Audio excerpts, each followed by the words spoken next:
नमस्कार दोस्तों, स्वागत है आप सभी लोगों का एक बार फिर आपके अपने YouTube channel CSC tech Nishant पर। तो दोस्तों, आज हम जो वीडियो लेकर के आए हैं आप सभी लोगों के लिए बहुत ही इम्पोर्टेंट जानकारी के साथ में है।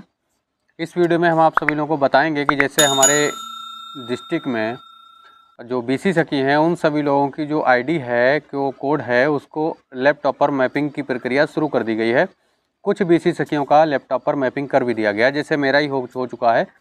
मैं लैपटॉप पर भी काम कर रहा हूँ, डिवाइस पर भी काम कर रहा हूँ। तो आपके यहाँ क्या चल रहा है ये हमें कमेंट करके बताइएगा। साथ में मैं आपको बताना चाहूँगा कि अगर आपके यहाँ लैपटॉप पर मैपिंग की प्रक्रिया शुरू हो गई है तो आपको लैपटॉप पर काम करने की आवश्यकता होगी। कैसे करेंगे, किस प्रकार से करेंगे, किस किस ऑप्शन पर आपको क्या क्या करना होगा, सारा कुछ अपने चैनल के माध्यम से आप सभी लोगों को बताएंगे। इससे पहले हम आप सभी लोगों को ये भी बता देते हैं कि लैपटॉप पर मैपिंग कराने के लिए जो आपकी डिवाइस है उसका कोड आपकी लैपटॉप पर जब मैप किया जाएगा तो आपके लिए लैपटॉप किस प्रकार का होना चाहिए, उसमें क्या क्या चीज़ होनी चाहिए, आपको आवश्यकता किस चीज़ की पड़ेगी, सारा कुछ आपको हम इस वीडियो में बताने वाले हैं। ये वीडियो हमारी फुल डिटेल के साथ में इसी चीज़ पर है कि आपको लैपटॉप जब आप मैप कराएंगे लैपटॉप पर अपनी ID को तो आपके लिए किन किन चीज़ों की आवश्यकता पड़ेगी और उसमें आपका जो लैपटॉप है वो किस कॉन्फ़िगरेशन के साथ में होना चाहिए, उस लैपटॉप में क्या क्या चीज़ होनी चाहिए। तो चलिए हम आपको बिना समय गवाए हुए आपको लेकर के चलते हैं जानकारी की तरफ और आपको इसमें क्या क्या चीज़ की आवश्यकता पड़ सकती है। सबसे पहले, अगर आप अपना कोड लैपटॉप पर मैपिंग कराने जा रहे हैं और आपकी जो कंपनी है उस कंपनी ने अगर आपसे कहा है कि आपका कोड हम मैप कर देते हैं तो आपके पास में लैपटॉप होना चाहिए। तो चलिए हम आपको बताते हैं कि क्या क्या चीज़ होनी चाहिए। सबसे पहले BC सखी के पास में लैपटॉप होना चाहिए और लैपटॉप कैसा होना चाहिए ये भी मैं आपको बता देता हूँ। सबसे पहले हम आपको बताते हैं कि जो आपका लैपटॉप होना चाहिए वो लैपटॉप आपको किस प्रकार का होना चाहिए।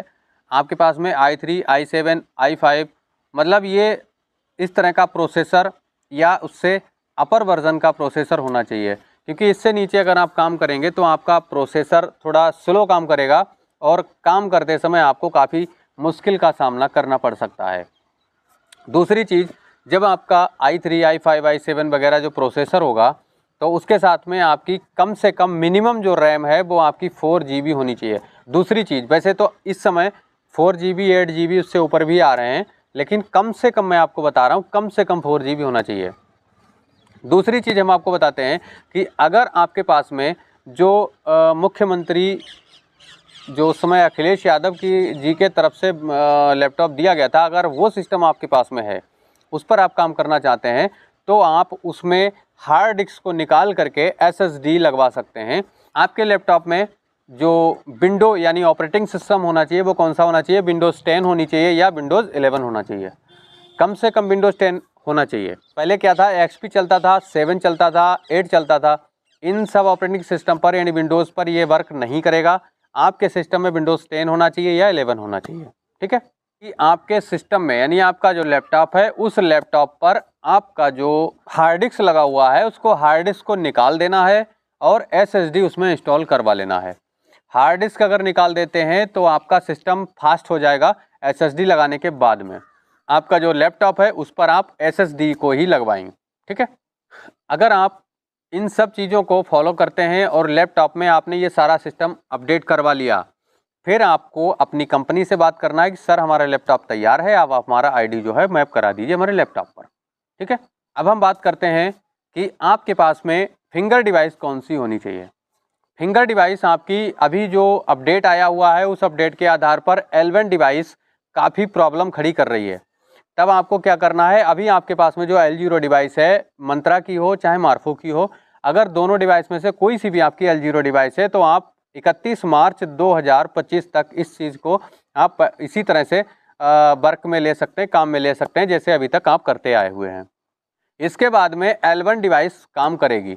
आप अगर आपने L1 डिवाइस को परचेज कर लिया है यानी ख़रीद लिया है तब आप परेशान बिल्कुल ना हो, L1 डिवाइस आपके पास में रहेगी और आप आगे इसी डिवाइस पर काम करेंगे। अभी 31 मार्च तक L0 डिवाइस काम करेगी। तो आपके पास में मार्फो या मंत्रा होनी चाहिए। मार्फो और मंत्रा को आप कैसे इंस्टॉल करेंगे, कैसे आप ऑपरेटिंग सिस्टम कैसे काम करेगा, किस तरह से आपको विंडो पर काम करना नहीं लैपटॉप पर काम करना है, इसके बारे में हम अगले वीडियो में आपको बताएंगे। किस तरह से आपको मंत्रा डिवाइस इंस्टॉल करनी है, किस तरह से आपको मार्फो डिवाइस इंस्टॉल करनी है, सारा सिस्टम हम आपको बताने वाले हैं। ठीक है, वीडियो आप हमारी लगातार देखते रहिए, हमारे चैनल पर बने रहिए। अगर आपने हमारे चैनल को सब्सक्राइब नहीं किया है, चैनल सब्सक्राइब कर लीजिए। नीचे आपको बटन दिख रहा होगा सब्सक्राइब का, साथ में घंटी का बटन ऑल पर सेट कर लीजिएगा, क्योंकि जब भी मैं वीडियो आप सभी लोगों को पहुंचाऊंगा हम आपको नोटिफिकेशन के माध्यम से मिल जाएगा। अब आपको हम बताते हैं कि एक चीज़ का आपको विशेष ध्यान रखना है। किस चीज़ का ध्यान रखना है कि अगर आपने अपने सिस्टम को अपडेट कर लिया है, तो मैं आपको जो बताने जा रहा हूँ बहुत ही इंपॉर्टेंट चीज़ है कि आपका जो आईडी एक बार में मैप हो जाता है, तो उस आईडी को आप किसी अन्य जो आपका दूसरा सिस्टम है उस पर आप ना ओपन कर पाएंगे, ना मैप करा पाएंगे, ना ही आप उसको लॉगिन कर सकते हैं। क्यों? क्योंकि ये सिस्टम एक ही बार में आप अपडेट कर सकते हैं। आपको अगर आगे भविष्य में आवश्यकता पड़ती है, दोबारा में कंपनी की तरफ से आपको इंस्टॉल करना है, मैप कराना है, उसको फिर से ऑपरेटिंग सिस्टम, यानी आप अगर विंडोज़ चेंज करवाते हैं, भविष्य में अगर आपको दिक्कत हो जाती है, जैसे आपका सिस्टम गड़बड़ कर गया, प्रॉब्लम खड़ी हो गई, आपका विंडोज़ चला गया, अब आपने विंडोज़ दोबारा इंस्टॉल कराया, जब आप विंडोज़ दोबारा इंस्टॉल कराएंगे तब क्या करेंगे, आप दोबारा से कंपनी को कॉल करेंगे और उसको बताएंगे कंपनी को कि आप सर हमने विंडोज़ चेंज कराया, उसको फिर से आप हमारे सिस्टम पर इंस्टॉल करा दीजिए। ठीक है, तो आपका फिर से वहाँ पर ऑपरेटिंग सिस्टम के माध्यम से चालू कर दिया जाएगा। जो भी आपका सिस्टम है उसको सबसे पहले आवश्यकता अनुसार आप अपना सिस्टम पूरी तरह से अपडेट कर लीजिए। विंडोज़ 10 या 11 होना चाहिए। सारा सिस्टम मैंने आपको समझा दिया है।